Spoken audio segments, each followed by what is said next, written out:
Welcome back, everybody. Welcome back to the canyon. Welcome back to another view. Is it a quick view? Is it a junk view?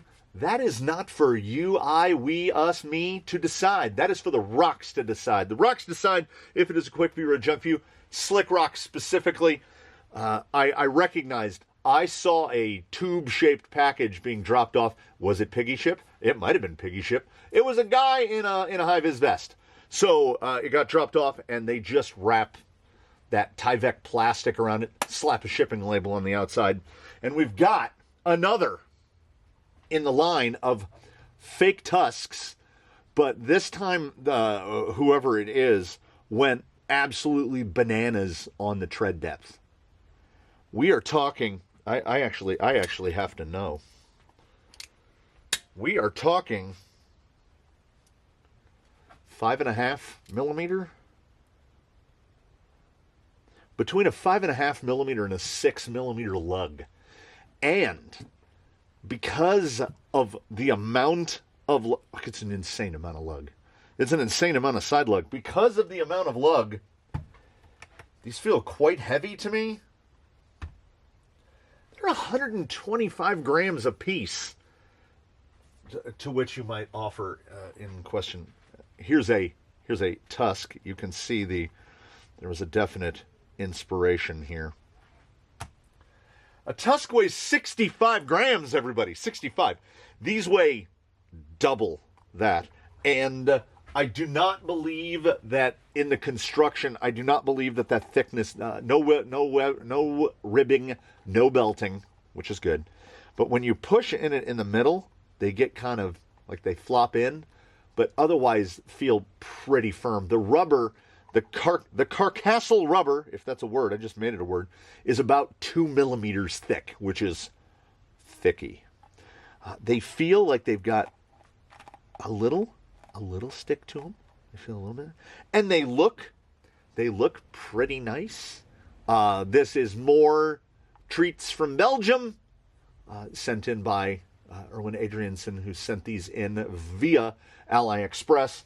So as I said, I don't know. Maybe Piggy Ship, maybe whoever they're using for what I guess they're calling nowadays last mile, for what they're calling last mile. Other three are already mounted, as is tradition. Canyon, dual stage. We've got the evil minion layout with the multicolors on there. And these mounted up, well, the first three mounted up lickety-quick. And as I said, a 125 gram tire. That is so up there. Yeah, for sure. This weighs more than the Tutu Canyon Trail. Also, we don't bother to put them on the tire O-sizer until they're mounted, because the mounting is going to change the geometry of the tire a little bit. But just by looking, these say 120 by 45. I'm gonna say bigger than that all around. Like, they are taller than that, and they are wider than that. The width is probably going to be closer than the height. And when we talk about disparity like that, if a tire says that it's 118 and it's 119, we chalk it up to mounting. If a tire says it's 120 and it's 5 millimeters to either side of that. And I'm going to guess that as, let me get 2 screws in here so it doesn't fall apart. As when I look at that, and then I look at this, yeah. So we're closer to 5 inches than we are to 4 3/4, methinks. That's what, 120 and 127 for the entire rest of the planet. Did I get enough screws? Yes. Yes! So, we're on a full-fendered boy, but they're marked 120, which means we treat them like a 120. Whoops. Had to get me on the 6th one. Kill an extra couple seconds. So, no bubble juice, and if you took a glimpse of it, and I didn't mention it, but I thought about it, The lip, the actual lip, the lip on the tire, wide and deep but thin. So these are extraordinarily easy to mount. I think they look pretty good. That sidewall is that is side lugging. Do they squeak? Oh. It seems like historically the more Starsky and Hutch they've got in them, the less they're going to do on rock. We will find out if it is a Quickview or a junk view. Not as bad as anticipated. 123. Maybe 123 and a half. Because, well, then think. We've got 12 millimeters of lug. So these are basically just over class 1 on the inside. But we've got so much lug. And then with that side lug, yeah, they might be 45s under the side lug. Like if we were inside here on the sidewall, they are 52. So these are wide. Let's see. Yes, these are very wide. We've got a Pro XS that's as wide as a Pro X. Yeah, that is definitely heavier over here by a goodly amount. Will that help? Will that harm? We don't know. As a matter of fact, there's only one gentleman who knows, or will take us to the land of knowing. Baseline is going to take us outside. And he's going to take us to where the rocks live. And I am trying to get a left and a right. There we go. These are going to be panel fillers here. Look at the size of that boy right there. What a difference 3 millimeters makes. And dear God, I hope that's not what she said.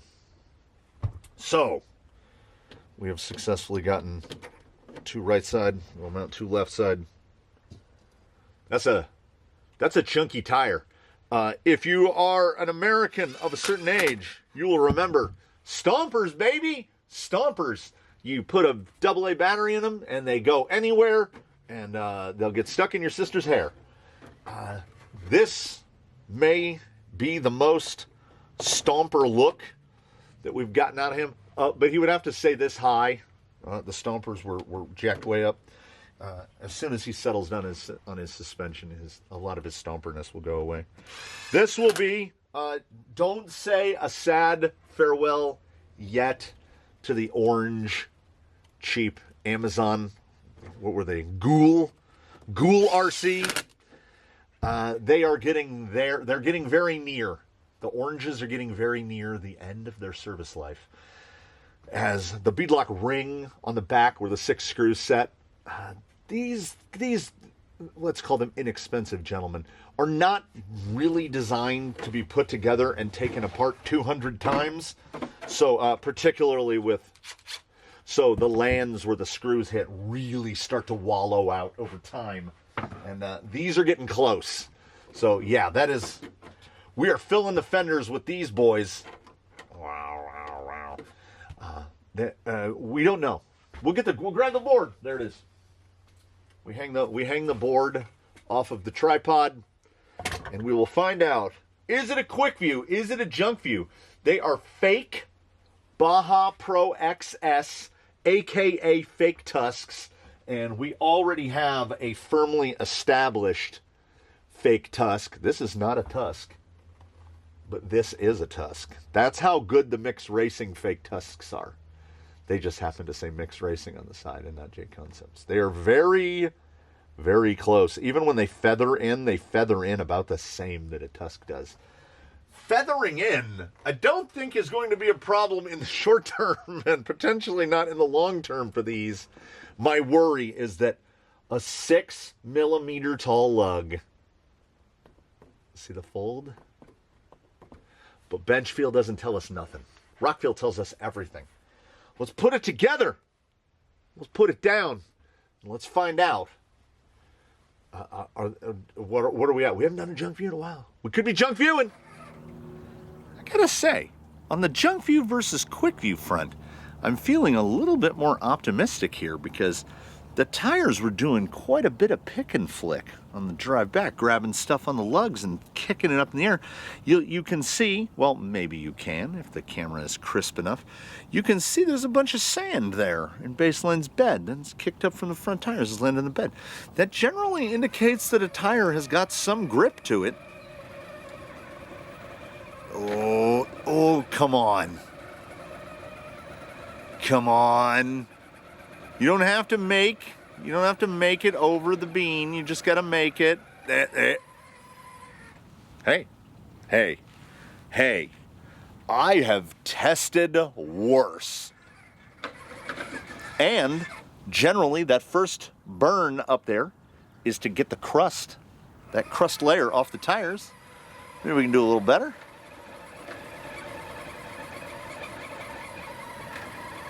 You see the big lug?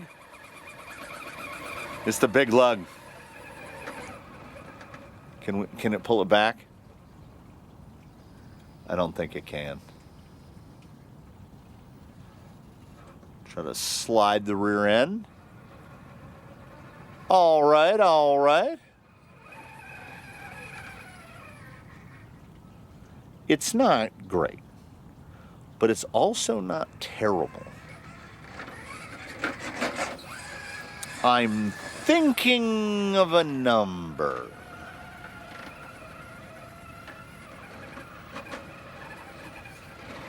Yeah, the lug behavior. I'm feeling the lug behavior already, which is it grabs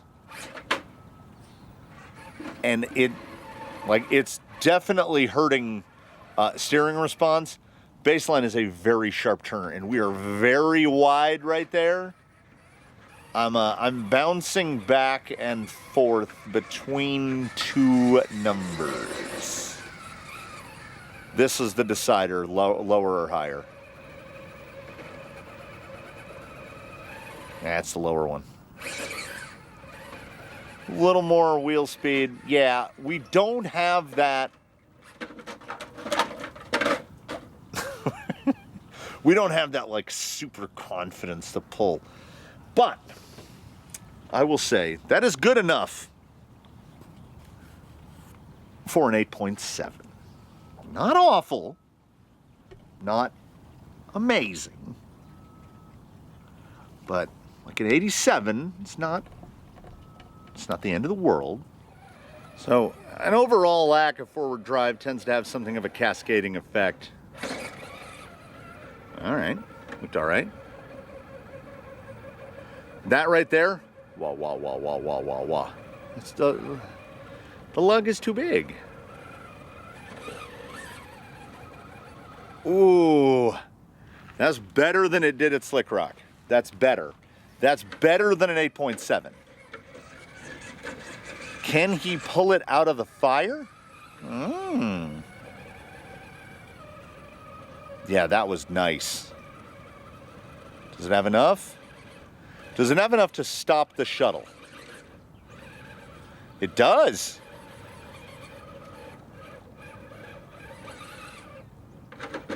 We were staying in it. Yeah.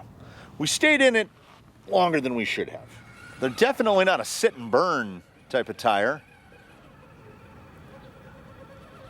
Yeah, come on.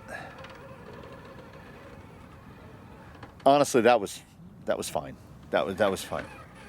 Pretty good. Let me give you one more shot.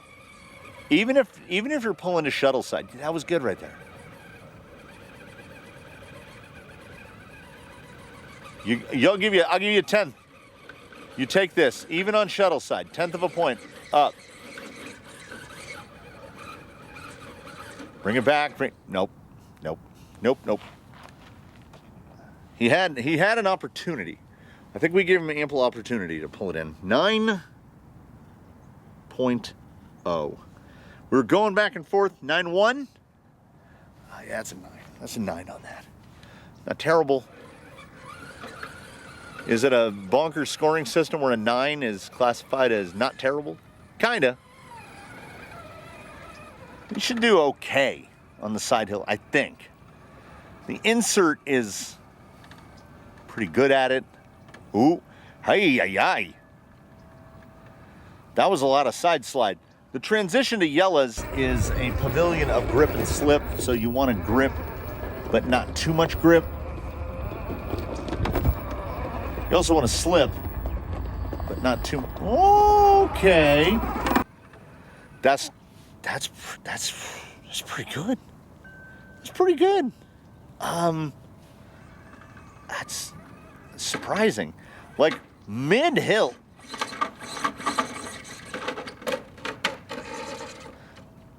He's upside down. Mid-hill was the weakest portion of it. So I had thought, like, the transition through Yella's was like a 9.3. We're gonna go 9.2. We'll take it down for that little oddity in the middle. A little more angled than I would have liked, but oh, that was surprisingly good. It got an O.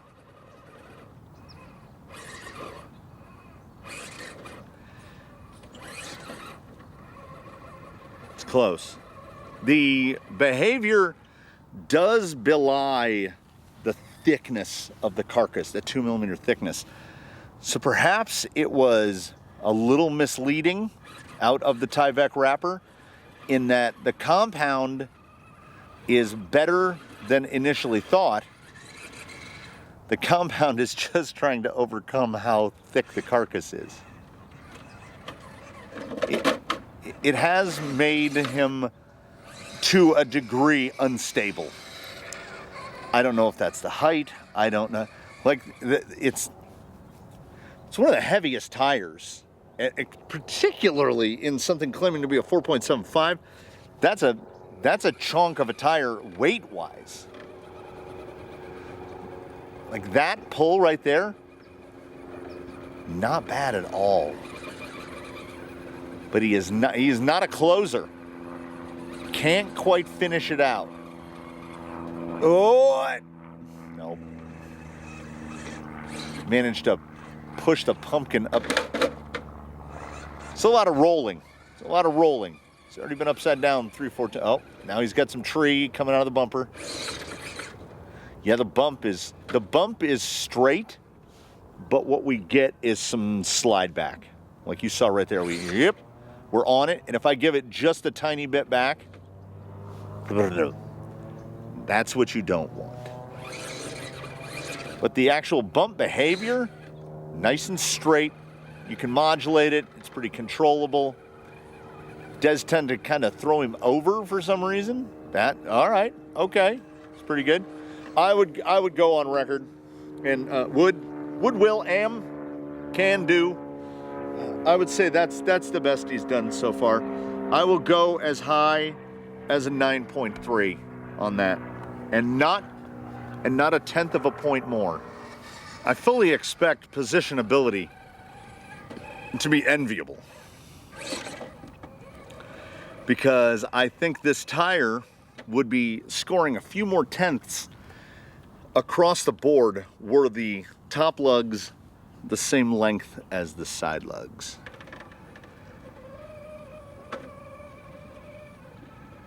So if that side lug works like I think it will, and it does, got to get the bumper over, then we want to cut back. We want to ride across that.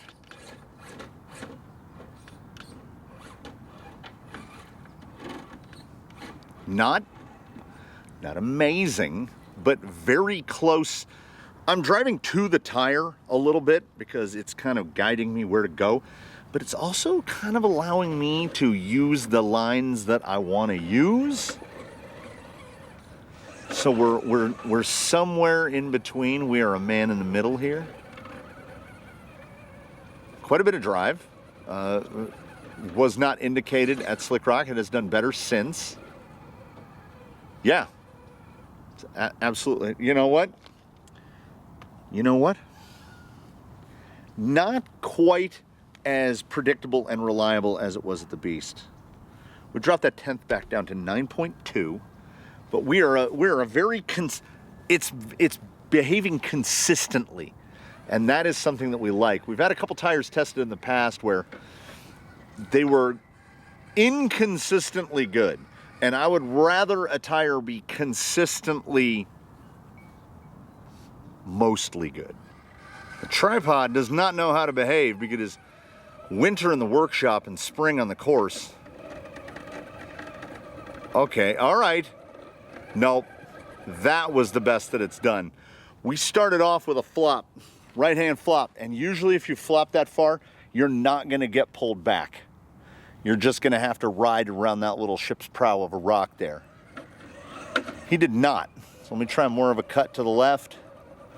That is the usual cut right there, and it will do that no problem.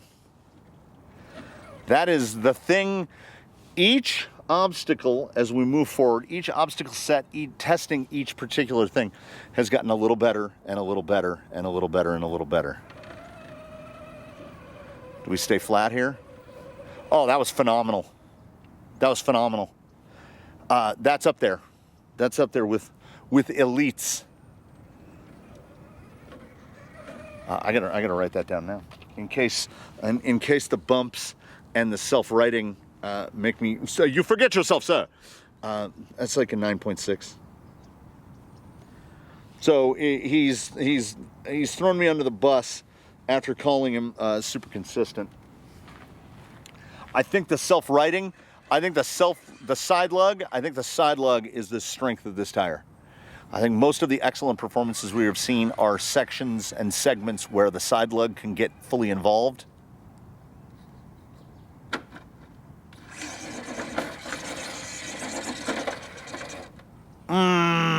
Again. Oh, nameless Baja Pro XS clone, why do you betray me? That should have just whipped. Like, look at the side lug here.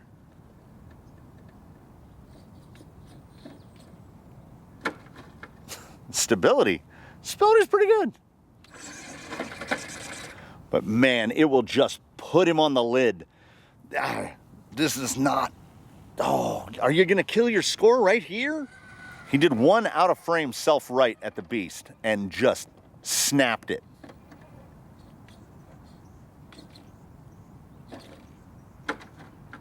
It will stay up on that edge. Is that what it is? Is the very shoulder where there's that cup in the tread, is it too stiff?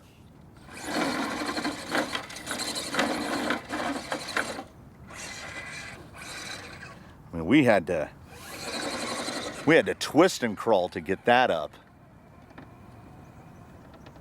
I know, I'm giving him more chances than anybody else ordinarily would, because look, here, I think this is the problem. We've got so much bite on the side that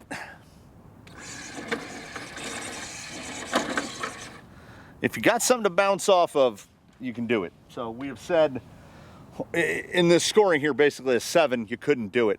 A 7.5, you could do it, but it wasn't great. I can go as high as like an 8.1.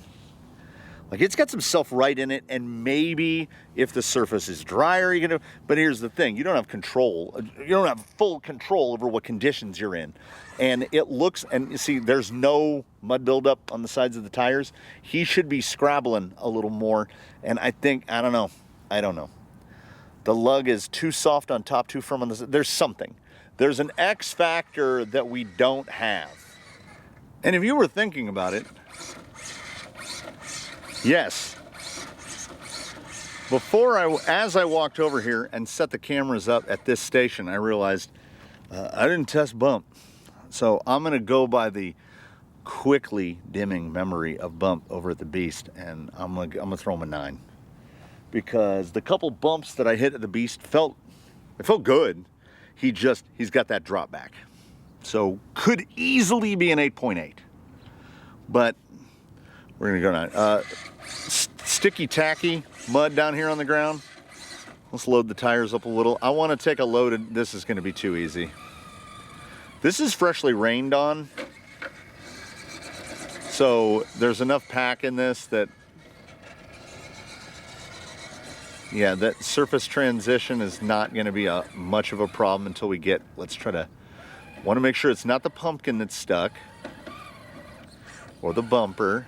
There we go. Yeah, if he's got clearance, he's just up too easy. There we go, there we go, there we go, there we go.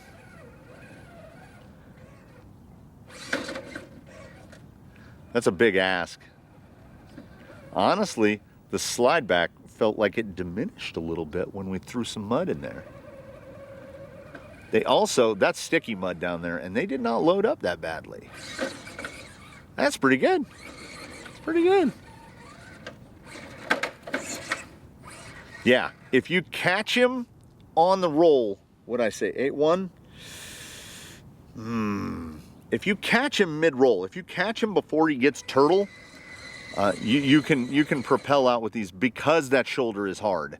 I think the hard shoulder is what's stopping us when we're flopped.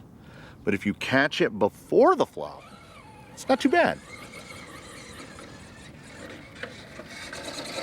Want to just try again right here.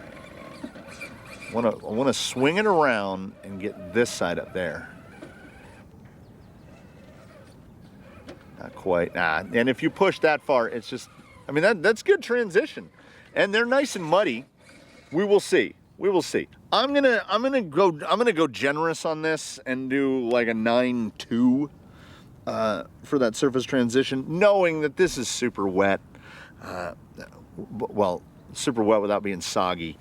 And he was doing well with a loaded tire. So that's why we might have thrown him a couple bonus tenths that direction. I had a feeling where this tire was going to come out once we saw the first couple obstacles, once we got past the side hilling and stuff. So it's just down to cleaning the tires out and trying it wet, and then seeing what the total is. So what we do, after we drive back over here, I want to see if I have any disagreements with myself about the initial, he started off at that 8.7. We're just watching it clear the dirt out of the tires. So his surface transition, if you're going from full muddy to clean rock, is not excellent. Can we? Yeah, we could almost sit. Yeah, we can sit.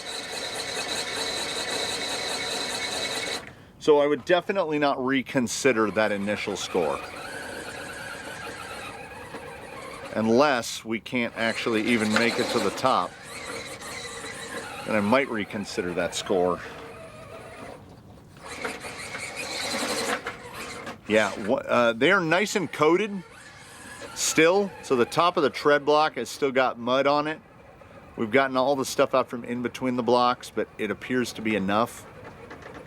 Dirty them up enough, and the traction does fall away a bit. Ooh, now can he wrap? He managed this wrap before. A little more throttle in. There we go. No, I am happy and confident with the number that he received before. So on the drive back, we pre-total. And his pre-total is a number that I think it could go either way.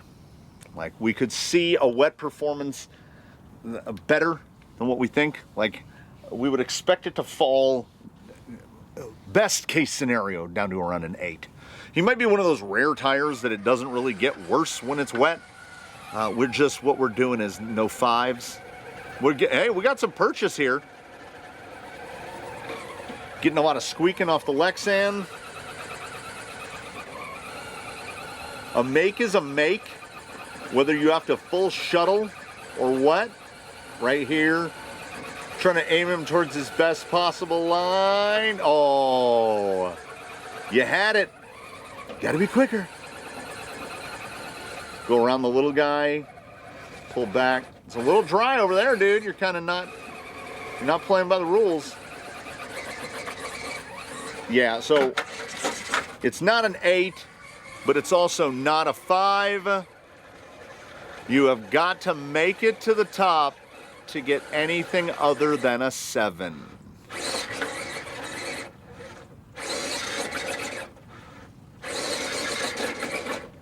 and he gets so close. Like, I don't want to give him a 7 on this.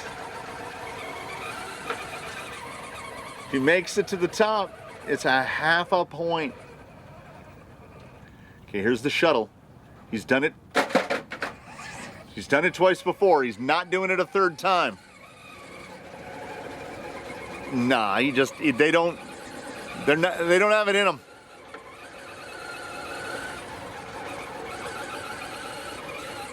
Not hopeless on wet rock as we land upside down. Rules are the rules, man. So atop our pre-total, we place as many points as which we are allowed, which is a 7. A 5 is utter fecklessness, where they basically can't get up above the bottom lip. He came close, and if you make it but it's ugly, you make it by hook or by crook, it's a 7.5. The 7.0 on there, which is poor, obviously, brings him to an aggregate total of 88.3. And I was thinking, from when we ran the beast, I thought this tire is going to hit about a 9 even.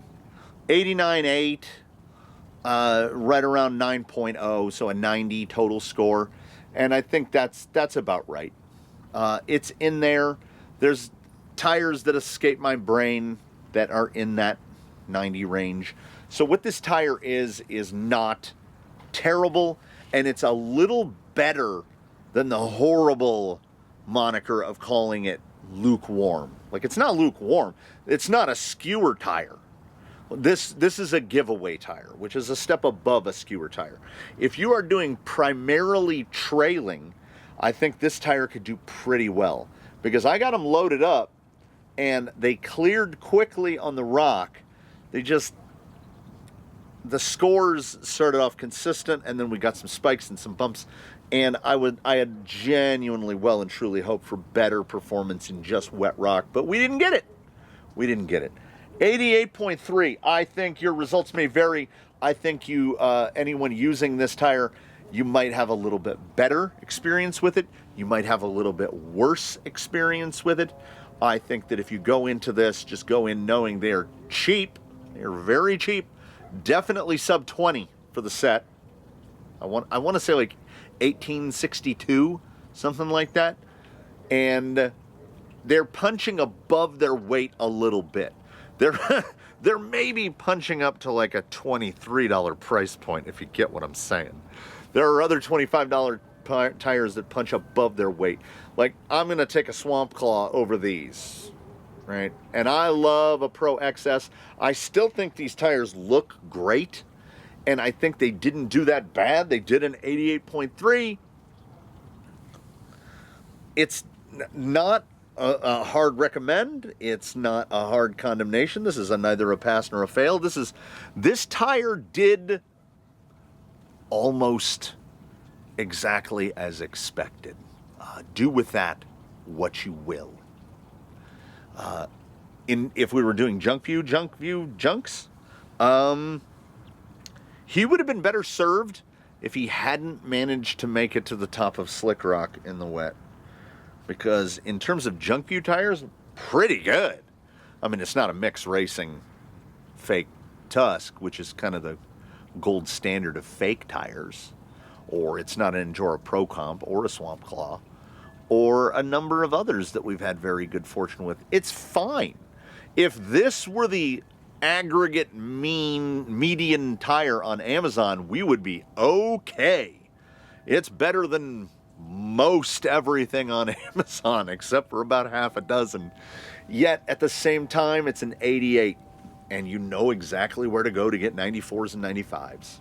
So, you have to want the look, and if you want the look, you know you want the look. So, thank you so much for joining us here in the canyon for this quick view, which could have been a junk view, maybe should have been a junk view.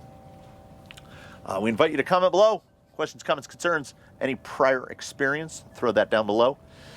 I don't think the inserts were a factor, because I think in certain sections, particularly anything employing that side lug, I think they did remarkably well on this insert. So, there you have it. We'll see you in the next one. In between now and when we meet again, please one and all do your very best. Have a good one, everybody. We will catch you next time here from the canyon. We'll see you soon.